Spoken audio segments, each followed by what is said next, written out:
Okay, so here is the Bryant preferred unit. I filmed this unit 2 Wednesdays ago, and over there is the brand new 2024 Goodman. It was dark the last time I filmed this, so here's a better look at it. It's a heat pump. It's a Bryant preferred. There's nothing in it. Peon refrigerant.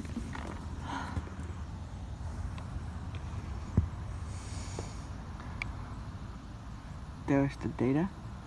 2011. Can't see the tonnage. Yeah. Thanks for watching. Hope you enjoyed the video. Over and out.